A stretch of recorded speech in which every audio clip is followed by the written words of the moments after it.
Screen writer association, Swami Periyar और उनकी सच्ची रामायण। लेखक Sumedh Jagarwal. Diploma and degree in chemical engineering, MA, LLB, PGD, SHE। एक मधुर निवेदन।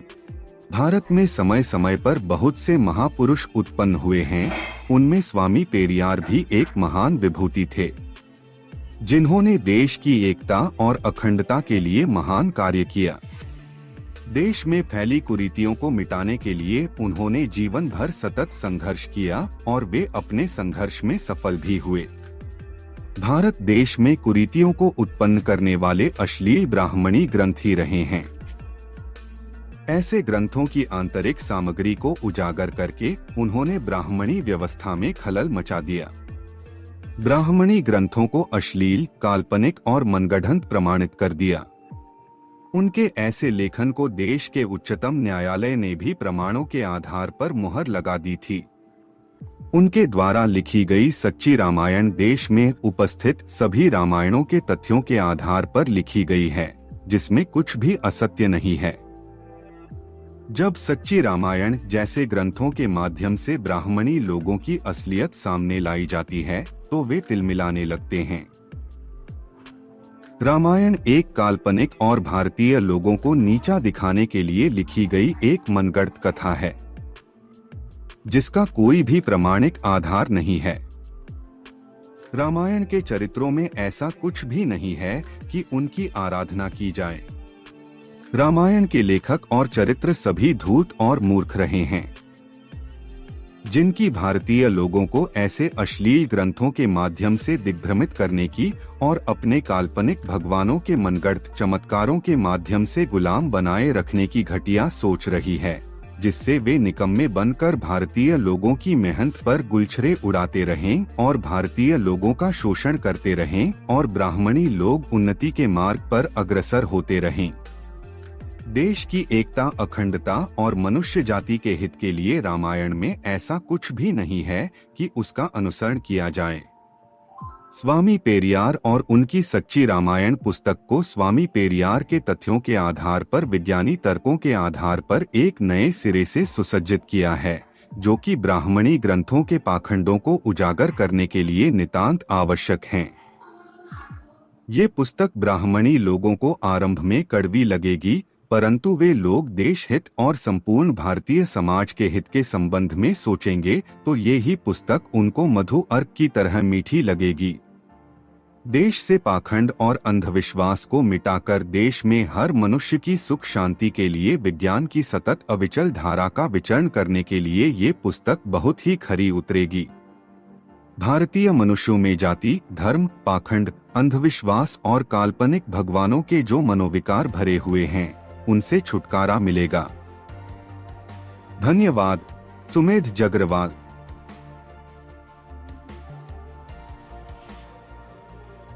Certificate of registration. This is to certify that I have registered this story. Titled Swami Periyar और उनकी सच्ची Ramayan. Written by Sumedh Jagrawal, whose SWA membership is 036481 on 22nd April 2018. And as a proof thereof is placed below my digital signature and seal of the association with relevant details in the QR code. CC Avenue, reference no. 107359804657 and order ID 036481-10. Zaman Habib, General Secretary SWA. Note: this certificate is subject to the declaration by the writer that this work is my original creation. I hereby declare that I have neither read it anywhere nor watched it in any film, TV show. Registration of this work will automatically stand cancelled, and I will be solely responsible for the consequences case it is found otherwise. I understand that my whatsoever tampering with document cancels the digital signature and thus the registration.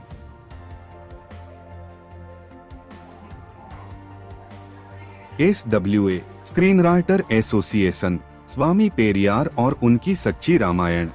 विषय सूची, क्रमांक संख्या विषय का नाम पृष्ठ संख्या 1 स्वामी पेरियार और उनका संघर्ष। 2 कथा की भूमिका। 3 राम की जन्म भूमि की सत्यता। 4 राम जन्म की गुत्थी। 5 अयोध्या कांड। 6 सीता हरण। 7 किष्किंधा कांड। 8 सुंदर कांड। 9 लंका कांड। 10 उत्तर कांड।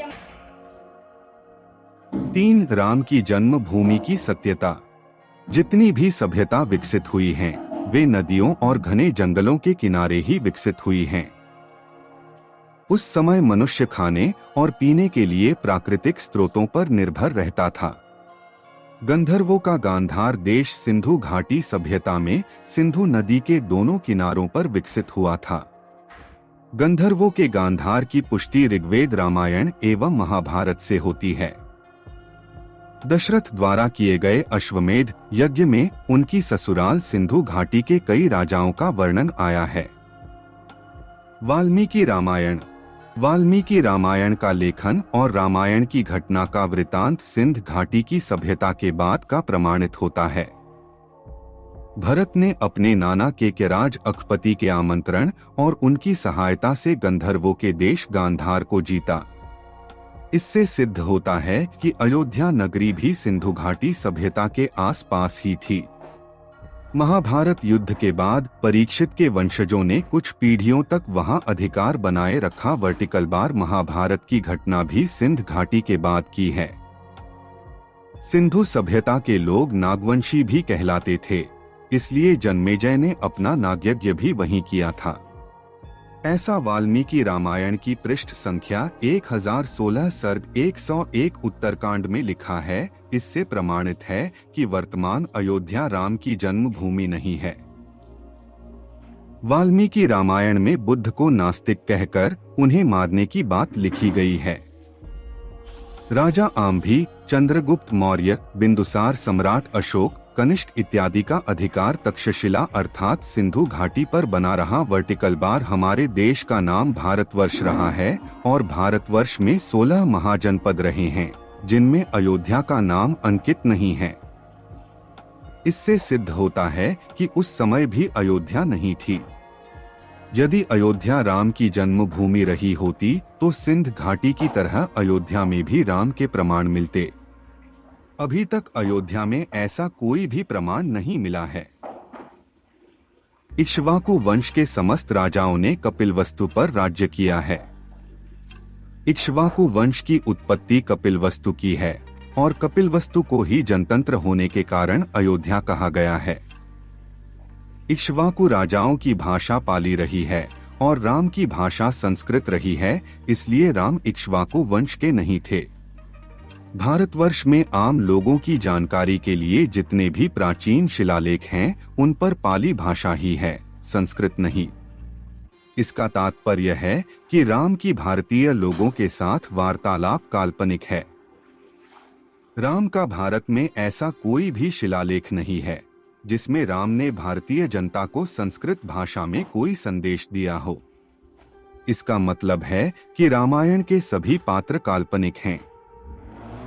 आर्यों द्वारा भारतीय लोगों को गुलाम बनाए रखने के लिए ऐसे काल्पनिक काव्यों की रचना भगवानों के नाम पर संस्कृत में की गई। अपने देश में हिंदी भाषा की उत्पत्ति 1200 वर्ष पूर्व नहीं थी।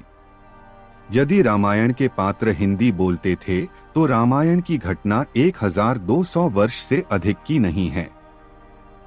इसका तात्पर्य है कि राम और अयोध्या का 5 लाख वर्ष पूर्व कोई अस्तित्व नहीं था।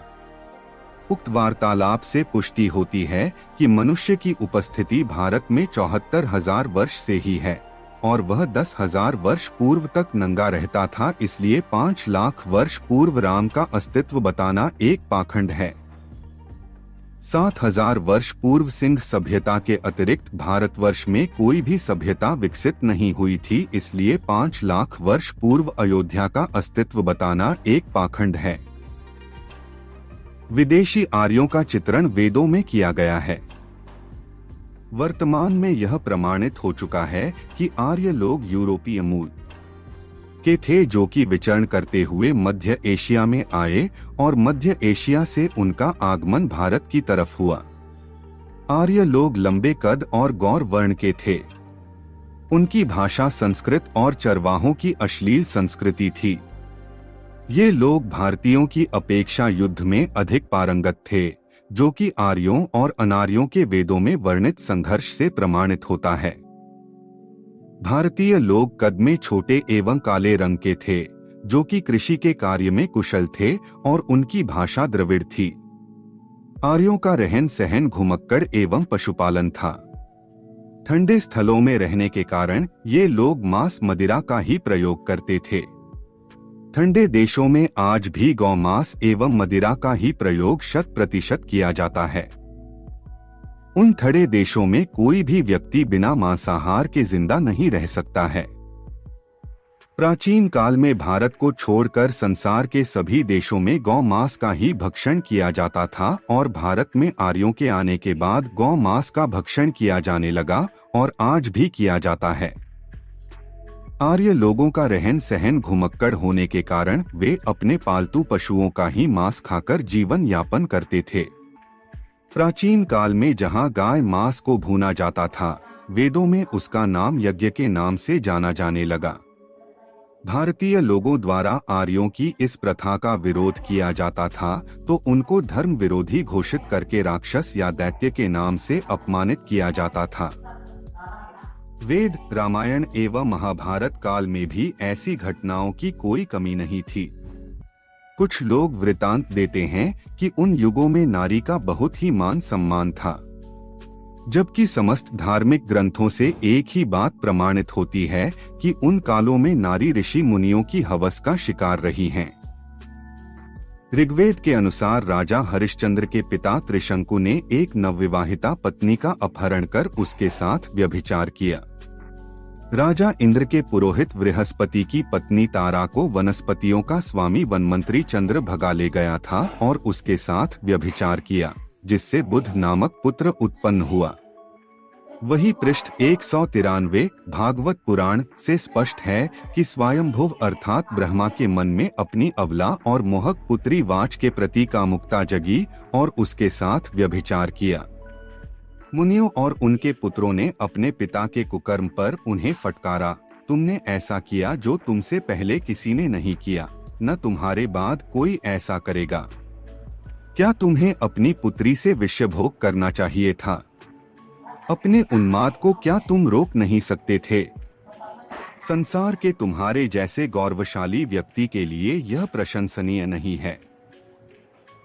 यज्ञों में जहां एक और भयंकर हत्याकांड होता था, वहां वास्तव में एक प्रकार का उत्सव बन जाता था। भुने हुए मांस के अलावा मादक पदार्थ भी होते थे। लगभग प्रत्येक यज्ञ के बाद जुआ खेला जाता था, और सबसे असाधारण बात यह थी कि इसके साथ साथ खुले में संभोग भी होता था। इस प्रकार यज्ञ अय्याशी के अड्डे बन गए थे। इस प्रकार कोई भी युग रहा हो, अर्थात कोई भी काल रहा हो, हर काल में नारी पुरुष की हवस का शिकार रही है। चाहे वह पुरुष कोई भी योनि का रहा हो, चाहे राजा हो, चाहे देवता रहा हो, चाहे ऋषि मुनि रहा हो।